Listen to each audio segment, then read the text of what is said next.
ফাঁদে পা দিয়ে হামাসের বিস্ফোরণে নিহত 4 ইসরায়েলি সেনা।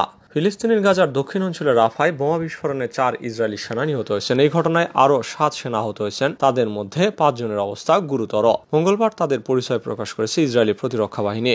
প্রতিবেদনে বলা হয়েছে, সোমবার রাফায় একটি ভবনে বোমা বিস্ফোরণে 4 ইসরায়েলি সেনা নিহত হয়েছেন। নিহতরা হলেন মেজর তাল পোশেবিলস্কি শাওলভ, স্টাফ সার্জেন্ট এতিন কার্লসব্রান, সার্জেন্ট আলমোক শালম এবং সার্জেন্ট ইয়ার লেভিন। আইডিএফের প্রাথমিক তদন্ত মতে সোমবার দক্ষিণ গাজা রাফা শহরে একটি ভবনে অভিযানে যায় নিহত সেনারা। শুরুতে ভবনের ভেতরে ফাঁদ পাতা আছে কিনা তা নিশ্চিত হতে তারা একটি বিস্ফোরক ছোড়েন। এতে তাৎক্ষণিকভাবে লুকিয়ে রাখা অপর কোনো বিস্ফোরক বিস্ফোরিত না হওয়ায় 2 সেনা 3তলা ভবনটিতে প্রবেশ করেন, কিন্তু সেই সময় লুকিয়ে রাখা বোমা বিস্ফোরিত হলে ভবনের অংশবিশেষ কয়েকজন সেনার উপর ধসে পড়ে। পরবর্তীতে ওই ভবনের ভেতর দিয়ে একটি ভূগর্ভস্থ সুড়ঙ্গ খুঁজে পাওয়ার দাবি করে আইডিএফ বলেছে এই ভবনে হামাসের যাতায়াত ছিল। আইডিএফ আরও জানায়, নিহত 4 সেনা ছাড়াও আরও 7 জন আহত হয়েছেন, তাদের মধ্যে 5 জনের অবস্থা গুরুতর।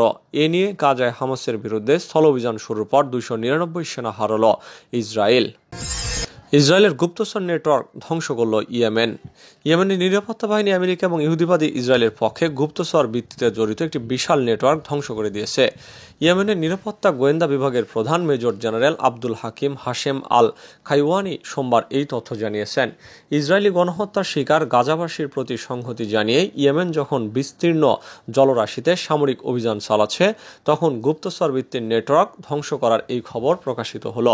জেনারেল হাকিম বলেছেন, এই নেটওয়ার্কটি গত 8 বছর ধরে ইয়েমেনের বিভিন্ন সরকারি প্রতিষ্ঠানে তৎপরতা চালাচ্ছিল। তিনি সোমবার রাতে টেলিভিশনে সম্প্রচারিত এক বক্তব্যে বলেন, ধরা পড়ে যাওয়া নেটওয়ার্ক গোপন ও গুরুত্বপূর্ণ তথ্য পেতে শত্রুর গোয়েন্দা সংস্থাগুলোর পক্ষে সরাসরি গুপ্তচর ভিত্তির প্রযুক্তিগত কার্যক্রম পরিচালনা করছিল। ইয়েমেনের নিরাপত্তা কর্তৃপক্ষ জানিয়েছে যে আমেরিকা ইসরায়েলের নেতৃত্বাধীন গুপ্তচর ভিত্তিক নেটওয়ার্কটি ইয়েমেনের গুরুত্বপূর্ণ সিদ্ধান্ত গ্রহণকারীদের প্রভাবিত করতে এবং রাষ্ট্রীয় সংস্থাগুলিতে অনুপ্রবেশের জন্য ইয়েমেনের সরকারি কর্মকর্তাদের নিয়োগ দিয়েছিল। নেটওয়ার্কের গুপ্তচররা ইয়েমেনের স্বাস্থ্য ব্যবস্থাকে বিপর্যস্ত করে তুলতে দেশটিতে বিভিন্ন রোগের জীবাণু ছড়িয়ে দিয়েছিল বলেও সানা জানিয়েছে।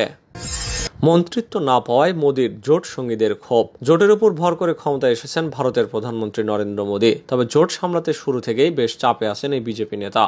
মন্ত্রিসভায় জায়গা না হওয়ায় ক্ষোভ প্রকাশ করেছেন ইন্ডিয়া জোটের শরিক একনাথ শিন্ডের শিবসেনা। সোমবার শিবসেনার নেতা শ্রীরাং বার্ন ক্ষোভ প্রকাশ করে বলেন, পুরনো সঙ্গী হওয়া সত্ত্বেও কেন তাদের দলের কাউকে পূর্ণমন্ত্রী করা হলো না। ভারতীয় সংবাদ মাধ্যম আনন্দবাজার বলছে, এনডিএর শরিক দলগুলোর মধ্যে অনেক দল শিবসেনার তুলনায় কম আসন পেয়েও কিভাবে পূর্ণ মন্ত্রিত্ব পেয়েছে তা নিয়েও প্রশ্ন তোলেন শিবসেনার নেতা শ্রীরাং বার্ন।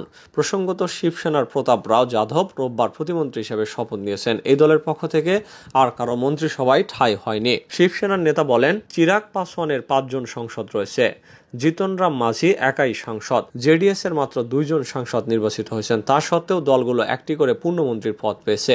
আমাদের 7 জন লোকসভার সাংসদ রয়েছেন, কেন শিবসেনা কেবল একটি প্রতিমন্ত্রীর পদ পাবে? শিন্ডের দলের এই নেতা বলেন, শিবসেনা বিজেপির পূর্ণ সঙ্গে, তাই দলের একটি পূর্ণ মন্ত্রিত্ব প্রাপ্য ছিল। বিজেপির সঙ্গে মন্ত্রিত্ব নীতির মধ্যে টানপোড়েন শুরু হয়েছে মহারাষ্ট্রের আরও এক শরিক দল এনসিপির মধ্যে। প্রাথমিকভাবে জানা গেছে, অজিতের দলকে একটি প্রতিমন্ত্রীর পদ দেওয়ার প্রতিশ্রুতি দিয়েছিল বিজেপি, কিন্তু অজিত শিবির জানায় তাদের একজনকে পূর্ণমন্ত্রী করতে হবে, যদিও তাদের এই আবদার মানা হয়নি। যুদ্ধকালীন মন্ত্রিসভা ভেঙে দিচ্ছেন নেতানিয়াহু। ফিলিস্তিনের অবরুদ্ধ উপত্যকায় অভিযান নিয়ে নিজেদের মধ্যে ক্ষোভ বাড়ছে ইসরায়েলের। গাজায় এই অভিযানের জেরে পদত্যাগ করেছেন নেতানিয়াহুর যুদ্ধকালীন মন্ত্রিসভা 2 সদস্য। ফলে মন্ত্রিসভা ভেঙে দিতে যাচ্ছেন ইসরায়েলের প্রধানমন্ত্রী বেনিয়ামিন নেতানিয়াহু। সোমবার আনাদোল এজেন্সির এক প্রতিবেদনে এই তথ্য জানানো হয়। ইসরায়েলি সংবাদ মাধ্যমের বরাতে প্রতিবেদনে বলা হয়েছে, ইসরায়েলের যুদ্ধকালীন মন্ত্রিসভা 2 সদস্য বেনি গান্টস এবং আদি আইজনকোট পদত্যাগ করেছেন। ফলে এখন মন্ত্রিসভা ভেঙে দেওয়ার কথা বিবেচনা করছেন নেতানিয়াহু। গান্টস এবং আইজনকোট জাতীয় ঐক্য পার্টির সদস্য। এই দলটি নেসেটের 120 আসনের মধ্যে 12টি আসন দখল করে আছে। তারা নেতানিয়াহুর বিরুদ্ধে নিজের রাজনৈতিক স্বার্থের জন্য নীতি অনুসরণ করার অভিযোগ তুলেছেন। এছাড়া তারা যত দ্রুত সম্ভব আগাম নির্বাচনের দাবি জানিয়েছেন। প্রশ্নের মুখে গাজা নিয়ে বাইডেনের শান্তি প্রস্তাব।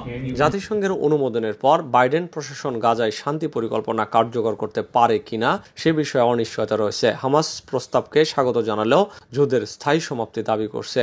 হামাসের হাতে আটক পণবন্দীদের মুক্তির বিনিময়ে গাজায় অস্ত্রবিরতির জোরালো উদ্যোগ নিচ্ছেন মার্কিন প্রেসিডেন্ট জো বাইডেন। সেই প্রচেষ্টার পক্ষে আন্তর্জাতিক সমর্থন এবং আইনি স্বীকৃতি নিয়ে তার প্রশাসন জাতিসংঘের নিরাপত্তা পরিষদে প্রায় সর্বসম্মতিক্রমে এই প্রস্তাব অনুমোদন করাতে পেরেছে। শুধু রাশিয়া ভোটদানে বিরত থেকেছে। নিরাপত্তা পরিষদ বাইডেনের প্রস্তাবকে স্বাগত জানিয়ে সব পক্ষের উদ্দেশ্যে অবিলম্বে ও নিঃশর্তে এই উদ্যোগ কার্যকর করার ডাক দিয়েছেন। মার্কিন পক্ষের দাবি, ইসরায়েল ইতিমধ্যে সেই পরিকল্পনায় সম্মতি জানিয়েছে। এবার হামাসকে এই প্রস্তাব মেনে নিতে হবে। হামাস নিরাপত্তা পরিষদের ভোটাভুটিকে স্বাগত জানিয়েছে।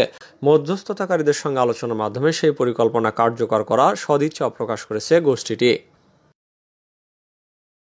এবার মরক্কোতে কোকা-কোলা পেপসি বয়কটের ডাক। গাজা যুদ্ধের পরিপ্রেক্ষিতে বিশ্বজুড়ে ইসরায়েলি অথবা ইসরায়েলকে সমর্থন দেওয়া প্রতিষ্ঠানের পণ্য বয়কটের ডাক উঠেছে। এবার উত্তর আফ্রিকার দেশ মরক্কোয় কোকা-কোলা এবং পেপসি বয়কটের ডাক ছড়িয়ে পড়েছে। গাজায় চলমান যুদ্ধে ইসরায়েলের প্রতি এই কোম্পানিগুলোর সমর্থনের কথা উল্লেখ করে এই ডাক দেওয়া হয়েছে। সাধারণত গরমকালে এবং ছুটির সময় কোমল পানীয়র ব্যবহার বেড়ে যায়, কিন্তু মরক্কানদের এই মার্কিন কোমল পানীয় জায়ান্ট থেকে দূরে থাকার জন্য মানুষকে অনুরোধ করেছেন দেশটির অ্যাক্টিভিস্টরা। মরক্কো ওয়ার্ল্ড নিউজ বলছে, বয়কট কোকা-কোলা হ্যাশট্যাগ সহ সোশ্যাল মিডিয়ায় সংক্রান্ত বিভিন্ন পোস্টে জোর দিয়ে বলা হচ্ছে, কোকা-কোলার পণ্য কিনে খাওয়ার মানে হলো ফিলিস্তিনি ভাইদের রক্ত পান করা। অনেকে আবার এইসব কোমল পানীয়র বদলে মরক্কান পুদিনা চা ব্যবহারের জন্য যুক্তি দিচ্ছেন। তাদের দাবি, কোমল পানীয়র বিকল্প হিসেবে এই চা ব্যবহার করা হলে তা হবে স্বাস্থ্যকর, সেই সঙ্গে এটি স্থানীয় অর্থনীতির জন্য ভালো হবে। কেউ কেউ অবশ্য কোমল পানীয়র পরিবর্তে প্রাকৃতিক জুস বা মরক্কোর তৈরি পানীয় বেছে নেওয়ার পরামর্শ দিচ্ছেন। যাই হোক, কোকা-কোলা এবং পেপসির স্থানীয় কর্মীদের উপর এই ধরনের বয়কটের ক্ষতিকর প্রভাব সম্পর্কে উদ্বেগ প্রকাশ করা হয়েছে। মরক্কান নাগরিকদের মধ্যে উল্লেখযোগ্য সংখ্যক মানুষ কোমল পানীয় সেক্টরে কাজ করে এবং এই পানীয় বিক্রি উল্লেখযোগ্যভাবে কমে গেলে তাদের চাকরি চলে যেতে পারে। এবার বিমান বিধ্বস্তে মালাউইয়ের ভাইস প্রেসিডেন্ট সহ 10 জনের মৃত্যু। বিমান বিধ্বস্ত হয়ে দক্ষিণ পূর্ব আফ্রিকার দেশ মালাউইয়ের ভাইস প্রেসিডেন্ট সাউলোস চিলিমার মর্মান্তিক মৃত্যু হয়েছে। তাকে নিয়ে উড়ে চলা একটি সামরিক বিমান প্রথমে নিখোঁজ হয়। বিমানটিতে আরও 9 জন আরোহী ছিলেন, তারা সবাই নিহত হয়েছেন। সোমবার গভীর রাতে দেওয়া এক বক্তৃতায় দেশটির প্রেসিডেন্ট লাজারাস চাকভেরা বলেছেন, ভাইস প্রেসিডেন্টকে বহনকারী বিমান নিখোঁজের অনুসন্ধান এবং উদ্ধার কাজ অব্যাহত রয়েছে। বিমানটির সন্ধান পাওয়া গেলেই তা জানানো হবে, কিন্তু শেষ রক্ষা হলো না। দেশটির সরকার এক বিবৃতিতে বিষয়টি নিশ্চিত করে জানিয়েছে, প্রেসিডেন্টের কার্যালয় ও মন্ত্রিসভা থেকে সাধারণ জনগণকে জানাতে চায়, সোমবার নিখোঁজ হওয়া মালাউ ডিফেন্স ফোর্সের বিমানটির উদ্ধার অভিযান শেষ হয়েছে। বিমানটিতে থাকা ভাইস প্রেসিডেন্ট সাউলোস ক্লাউস চিলিমার সহ 10 জনকে চিকানগাওয়ায় পাওয়া গেছে। দুর্ভাগ্যবশত বিমানটিতে থাকা সবাই নিহত হয়েছেন। হিজবুল্লাহর আঘাতে এবার ইসরায়েলের হারমেস 900 ড্রোন ভূপাতিত।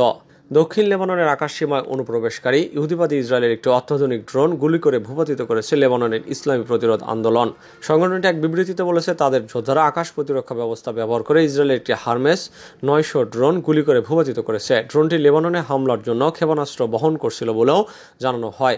ইসরায়েলের সামরিক সূত্র দক্ষিণ লেবাননের আকাশসীমায় তাদের একটি ড্রোন ভূপাতিত হওয়ার খবর নিশ্চিত করে বলেছে, ভূমি থেকে আকাশে নিক্ষেপযোগ্য একটি ক্ষেপণাস্ত্র ব্যবহার করে ড্রোনটি নামানো হয়েছে। আকাশে বিস্ফোরিত হওয়া ড্রোনটির ধ্বংসাবশেষ দক্ষিণ লেবাননে পড়েছে বলে ইসরায়েলি সূত্রটি স্বীকারও করেছে। মধ্যম মাপের হারমেস 900 ড্রোন 3000 ফুট উচ্চতায় 36 ঘন্টা ধরে উঠতে পারে এবং এটি সর্বোচ্চ 350 কেজি ওজনের সমরাস্ত্র বহনে সক্ষম। এই নিয়ে হিজবুল্লাহ দক্ষিণ লেবাননের আকাশে 3টে হারমেস 900 ড্রোন ভূপাতিত করল, যার মধ্যে 2 সপ্তাহের কম সময়ের মধ্যে 2টিকে গুলি করে নামানো হলো।